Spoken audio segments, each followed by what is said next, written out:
Hey YouTube, how's it going? Chris with Millennial Money here. Thank you again for stopping by for another video this week.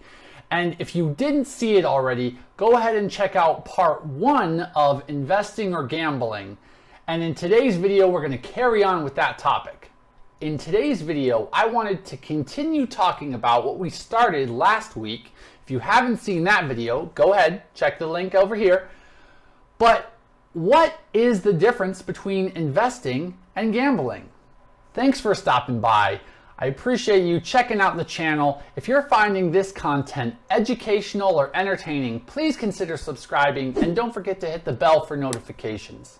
Also, be sure to like and watch later on in the video for a question you can answer down in the comments.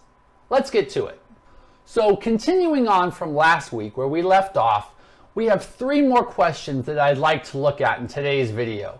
Those questions are, do platforms like ThinkOrSwim make investing overcomplicated or seem challenging? Do apps like Robinhood make investing feel too easy or that there's no risk involved? Finally, my opinions on whether investing is complicated or just if some people get lucky. In today's question, I thought I'd ask you, what is your favorite platform to use to make trades? Is it Robinhood, Webull, ThinkOrSwim, or is it a different platform? Let me know down in the comments below. Do platforms like ThinkOrSwim or any of the other large brokerages platforms make trading seem too complicated? I think that there's a lot of information specifically on the platform ThinkOrSwim. It can be very challenging to get to where you think you want to go. And then when you get there, you're not 100% sure what you're looking at. As compared to platforms like Robinhood, which have taken away all of the clutter and made it a very clear-cut experience. You know what you're looking at, or maybe you don't, but it's really easy to find and navigate around on their platform what it is the information you think you need. What are some other causes for maybe feeling overwhelmed or complicated? In my opinion, it has a lot to do with familiarity. If you spend a lot of time on a particular platform, whether that's ThinkOrSwim, maybe Webull, or Robinhood, you can become very familiar with the platform that you're using, and it will be a lot easier to navigate around to where you need to go. Another cause is information overflow. There are absolutely ways to filter out the information that you will or will not need. And part of becoming familiar with a certain application that you'll use to do your trading on is knowing how to get that information. So consider that when you start picking a platform that you want to use. Where do you want to invest your time to become proficient in a specific platform so you can get the information you need faster? Do apps like, that's what you should do. Robinhood or other platforms make it seem too easy or that there's no risk involved in investing in companies or trading in stocks? I think a big part of this is marketing. If you can make something appear simple and easy, I think you're going to have a larger majority of people willing to try it. How is information displayed? Is it clear? Are the numbers big? Are words easy to see? What things draw people in, will grab their attention and make them take that initial step toward thinking, I could do this, anybody could do this. I think another key thing is apps like Webull and Robinhood started out on phone platforms. A lot of us spend a lot of time on our phones and are very familiar with how they operate. Now, you might be less familiar with that intuitively if you're on a computer or a tablet. You're having to navigate around, click on buttons. But most of the things that take place on our phones are swiping or tapping, not necessarily contextual menus. What is a contextual menu? When you have to click in a specific spot, maybe that's left or right click, and then you get a specific menu based on how that application was designed. In applications like this, you'll see Look at all this information. Where am I supposed to click? What am I supposed to do? As opposed to applications such as this, where there is way less information, but I still can figure out how to trade or buy a new stock. All this really boils down to, for this point, in my opinion, is simplification.